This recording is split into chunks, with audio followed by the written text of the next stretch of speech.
Well, way back in the early 50s, really, Moab was a town of some orchards and cows, and there wasn't much of a mining industry. And then Charlie Steen came along, one of the most famous geologists in the U.S., and he discovered the Mi Vida mine, and he hit the mother lode as far as uranium for this Colorado Plateau country.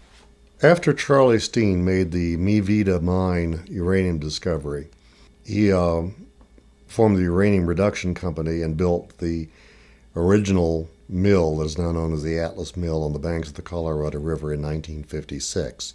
When the Atomic Energy Commission was ceased and split into the Nuclear Regulatory Commission and the U.S. Department of Energy, and the nuclear weapons uranium buying program was ceased, then all the mills that have been supplying the atomic weapons program in the West, except Atlas, went defunct. The people that operated them disappeared, and all these mine sites ended up, or all these mill sites ended up being included in the Uranium Mine Tailings Reclamation Control Act, Radiation Control Act of 1978 as Title I sites, which meant the Department of Energy was charged with cleaning them up. Prior to that, the experience was that the tailings piles, dust blowing around, was causing increased cancer rates in neighbors, and so they realized they needed to do something about stabilizing those tailings piles, and that was provided for in UMTRA. All the operating mills that existed at the time, 1978, when UMTRA was passed, were required to do a reclamation plan, get it approved by the Nuclear Regulatory Commission, and then post a bond that would cover the cost of the reclamation that the Nuclear Regulatory Commission had approved. Atlas did this, but the plan that they proposed was essentially dredging sand out of the river and stacking it on top of the tailings. At the time, nobody had reclaimed a tailings pile, and they had no idea of what was involved.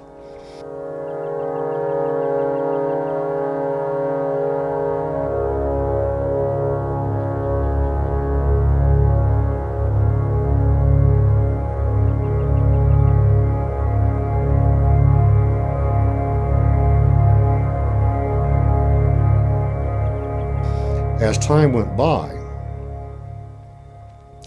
and DOE started trying to reclaim all these abandoned tailings piles, they discovered that they had a groundwater problem.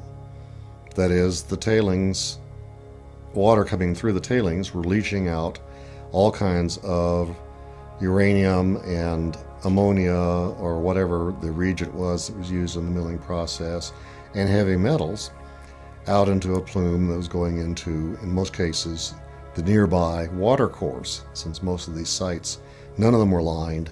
Most of them were on porous basement structures, floodplains next to western water courses. And then in 1984, the mill shut down and the Atlas Corporation did some reclamation. But then it was in the late 90s, it was determined that Atlas wasn't going to be able to complete the remedial action costs that was going to be required, and they ended up going bankrupt. Over the years, Atlas has been taking samples above the tailings pile from the Colorado River and then below the tailings pile and having them analyzed for various components. Well, I noticed something about these averages that they were placing such great stock on, which was that the average contaminant level in the samples from below the tailings pile were lower on average than above the tailings pile. Now, in the physical universe I inhabit, some plus more cannot equal less on a consistent basis. So then, I pointed this out to the state, and the state and I managed to get our hands on the original data. And what we discovered was that the amount of contaminants that were shown in the pile, in the river, in the below the pile samples, as well as above the pile samples, was actually looked something like, a very jagged bandsaw. They went from, no contaminants at all to kill a cow at 30 paces.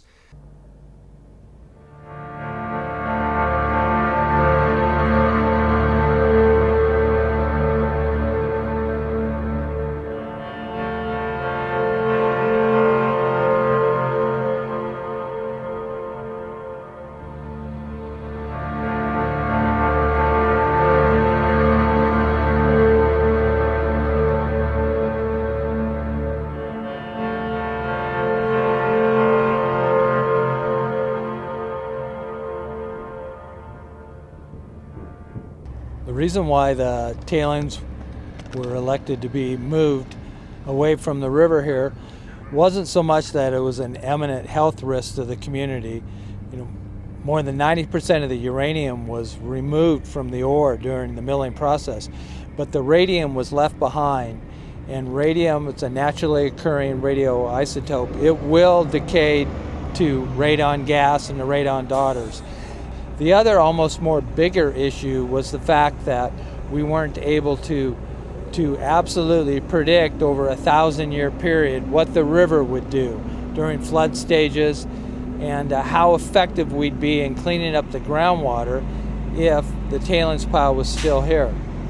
So for those reasons, plus just the aesthetics of the tailings pile being right next to the river, it really concerned a lot of people downriver. There's 22 million people use the Colorado River for drinking water, and they never were real comfortable with the thought that the tailings would be capped just 750 feet from the river. So it took me 16 years to batter the Nuclear Regulatory Commission and into submission and get them to get off doing a cap-in-place plan and instead filing a record of decision where they said they had to move the tailings pile in order to successfully reclaim it.